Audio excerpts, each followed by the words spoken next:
నమస్తే JK news కి స్వాగతం.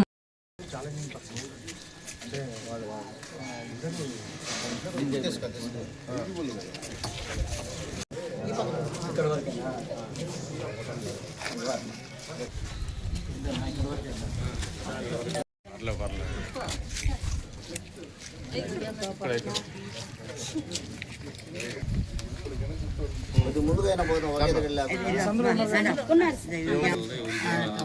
కంపేశాడు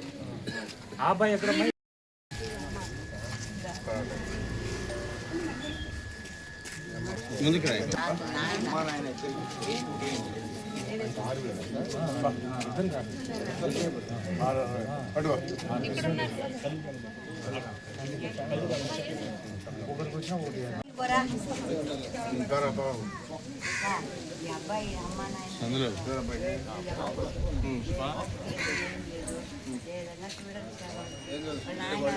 క్యాన్సర్ ఇదే కరోనాలో వచ్చి చనిపోయాడు. అమ్మ క్యాన్సర్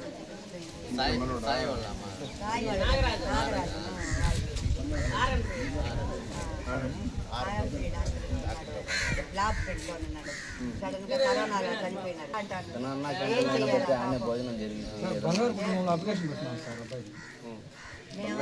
మేము పెడతాము.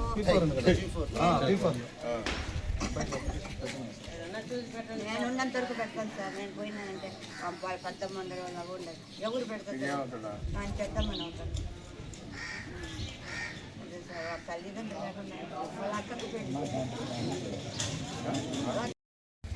రాష్ట్రంలో ఆర్థిక ఇబ్బందులు ఉన్నా కానీ పేదవాళ్ళని దృష్టిలో పెట్టుకొని వితంతువులకి, వికలాంగులకి, ఓల్డ్ ఏజ్ వారికి అందరికి కూడా ఏ రాష్ట్రంలో లేని విధంగా మన రాష్ట్రంలో 4,000 రూపాయలు పెన్షను, 4,000, 6,000, 10,000, 15,000 ఈ విధంగా వాళ్ళ స్థితిని బట్టి అందరూ కూడా ఈరోజు మనం ఇంత పెన్షన్లు ఇస్తూ ఉన్నాం.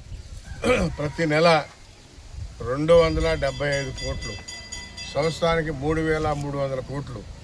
ఈ మన ఒక వెంకటగిరిలోనే 5,800 మందికి 2,50,00,000 ప్రతి నెల ఇస్తూ ఉన్నాం. అంటే ప్రభుత్వంలో ఎన్ని ఇబ్బందులు ఉన్నా కానీ పేదవాళ్ళని దృష్టిలో పెట్టుకొని చంద్రబాబు నాయుడు ఏ రాష్ట్రంలో లేని విధంగా ఈరోజు మన రాష్ట్రంలో పెన్షన్లు ఇచ్చి అందరిని ఆదుకుంటున్నామంటే అది తెలుగుదేశం ఉన్నటువంటి గొప్పతనం. కాబట్టి ఆయన కాన్సెప్ట్ ఒకటే, ఉదయంతోనే 1వ తారీఖు ఈ ఎవరైతే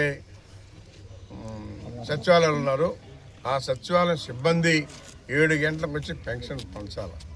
వాళ్ళ పని నెలలో 1 రోజు మాత్రమే.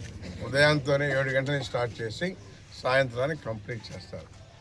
దానికి కూడా వాళ్ళు ఈరోజు మరి పాల్గొనకుండా ఏదో స్ట్రైక్ చేయాలని చెప్పి వాళ్ళు పెన్షన్ పంచి తర్వాత ఏదన్నా చేసినా ఇబ్బందిలే ఎదురు చూస్తూ ఉంటారు. ఈరోజు మరి చూస్తూ ఉంటే ప్రతి వార్డులో కూడా ముసలి వాళ్ళందరూ కూడా పెన్షన్ ఇస్తారని చెప్పని ఎదురు చూస్తూ ఉన్నారు.